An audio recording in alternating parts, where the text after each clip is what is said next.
और इसी बीच एक बड़ी खबर आपको दे दूं, महायुति के तीनों नेता इस वक्त राजभवन की तरफ आगे बढ़ गए हैं।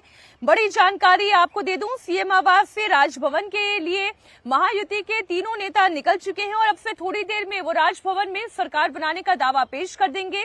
यानी कि देवेंद्र फडणवीस, अजीत पवार और एकनाथ शिंदे, ये तीनों नेता राजभवन के लिए निकल चुके हैं।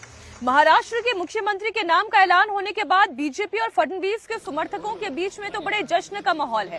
ये देखिए, जिस तस्वीर का मैं जिक्र कर रही थी वो तस्वीरें आ चुकी हैं। एकनाथ शिंदे दिखाई दे रहे हैं, आप देख रहे हैं देवेंद्र फडणवीस को इस तस्वीर में, अजीत पवार भी इस तस्वीर में आपको नजर आएंगे। राजभवन के लिए निकल चुके हैं महायुति के ये नेता, जहां सरकार बनाने का दावा पेश करेंगे। सबसे आगे एकनाथ शिंदे दिखाई दे रहे हैं।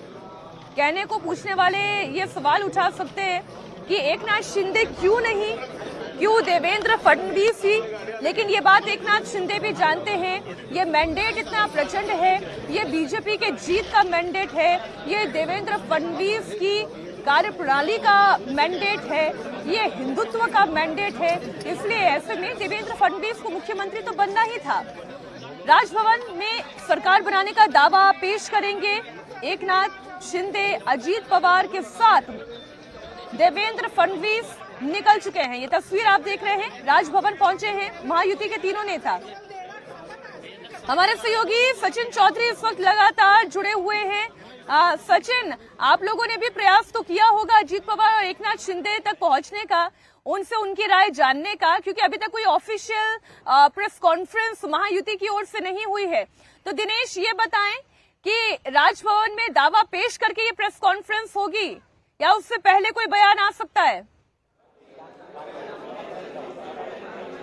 देखिए, इसके पहले का ट्रेंड ये रहा है कि दावा पेश करने के पहले तीनों नेता जो है वो आते, मीडिया से मुखातिब होते और तस्वीर बताते हैं कि सरकार का स्वरूप क्या होगा। ये हमेशा का चलन रहा है। आपसे कुछ ही क्षणों बाद तीनों नेता राजभवन में आ जाएंगे, तब वो सीधे राज्यपाल से मिलने जाते हैं या फिर परंपरा के अनुसार मीडिया के पास आएंगे। मैं आपको सामने तस्वीर बता दूं, देखिए यहाँ पर ही प्रेस कॉन्फ्रेंस होने वाली है। राजभवन का ये जो मुख्य हॉल है, इसी जगह प्रेस कॉन्फ्रेंस होने वाली। तो चलन, जैसे कि मैंने आपको बताया, पहले मीडिया से मुखातिब होंगे, क्योंकि अब तक एक बात साफ नहीं हो पाई है कि कल जो शपथ ग्रहण समारोह होगा उसमें मुख्यमंत्री और 2 उप मुख्यमंत्री के अलावा कोई और अन्य मंत्री भी शपथ लेंगे या फिर सिर्फ 3 लोग, मुख्यमंत्री और 2 उप मुख्यमंत्री शपथ लेंगे, ये साफ नहीं है। तो प्रेस कॉन्फ्रेंस जब इनकी होगी महायुति की, तब इस पर से भी पर्दा हट जाएगा, क्लैरिटी दे दी जाएगी। कई बीजेपी नेताओं से और शिवसेना के नेताओं से हमारी बातचीत हुई, उनका कहना है कि अब ये फैसला जो है तीनों बड़े नेता मिलकर लेंगे।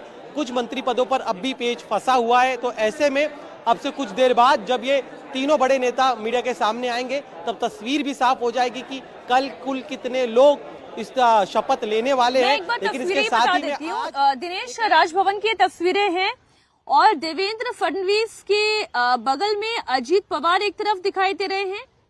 अजीत पवार और देवेंद्र फडणवीस के बीच में कुछ बातचीत होती हुई नजर आ रही है, जैसा मैं तस्वीरों को देख पा रही हूँ, समझ पा रही हूँ।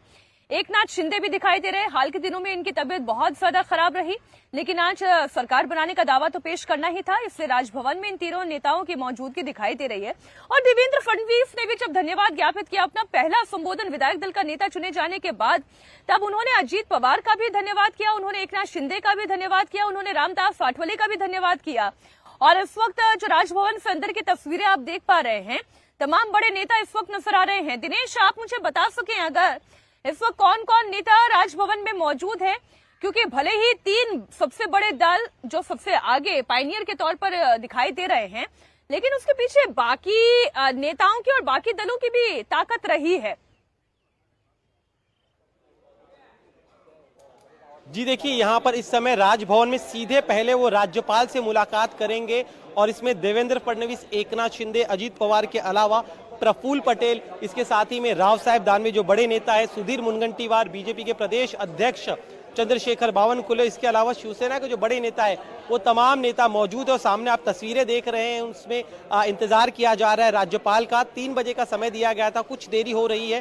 तो जैसे ही राज्यपाल आएंगे, उन्हें सरकार बनने का दावा जो है वो पेश किया जाएगा। साथ ही में स्वरूप भी जो क्या होगा शपथ ग्रहण समारोह का, मैं जो अभी तस्वीर देख रही हूँ, बड़े हंसी के ठहाके लग रहे हैं। प्रफुल्ल पटेल एकदम खिलखिलाकर हंस रहे हैं, बड़ा अच्छा माहौल इस वक्त राजभवन के अंदर दिखाई दे रहा है। उधर चंद्रशेखर बावनकुले, पंकजा मुंडे, आप देखें अंदर का जो माहौल है वो बड़ा खुशनुमा बना हुआ है। दिनेश, स्वाभाविक है। देखिए, जिस तरह का संघर्ष इन्होंने किया है लोकसभा चुनाव में करारी हार होने के बाद, पिछले 4 महीनों में जितनी कड़ी मेहनत न सिर्फ देवेंद्र फडणवीस ने, न सिर्फ एकनाथ शिंदे ने, बल्कि अजीत पवार के गुट ने भी बड़ा संघर्ष किया। तो तीनों दलों ने जो सामंजस्य दिखाया, जमीन पर जो पसीना बहाया, उसी का नतीजा है कि आज इतने प्रचंड बहुमत के साथ ये सरकार बना रहे हैं। और जिस तरह के पिछले 5 साल रहे हैं, और उसमें भी पिछले खास तौर पे 2.5 साल रहे शिवसेना के लिए और अजीत पवार के लिए पिछले 1.5 साल, तो काफी मुश्किल भरा समय रहा है। ऐसे में आज जब वो सरकार बनाने के अंतिम चरण में है, दावा पेश करने जा रहे, तो स्वाभाविक है जो इतने दिनों का संघर्ष आज जो परिणाम दे रहा है, फलस्वरूप जब उनकी सरकार बनने जा रही है, उस सरकार में भी बड़ा हिस्सा जो है वो भी उन्हें मिल रहा है, सम्मान मिल रहा है, खासतौर पे एनसीपी अजीत पवार को। तो स्वाभाविक है उनके नेता जो है काफी खुश नजर आ रहे हैं। बीजेपी के नेता हो वो भी काफी प्रसन्न नजर आ रहे हैं।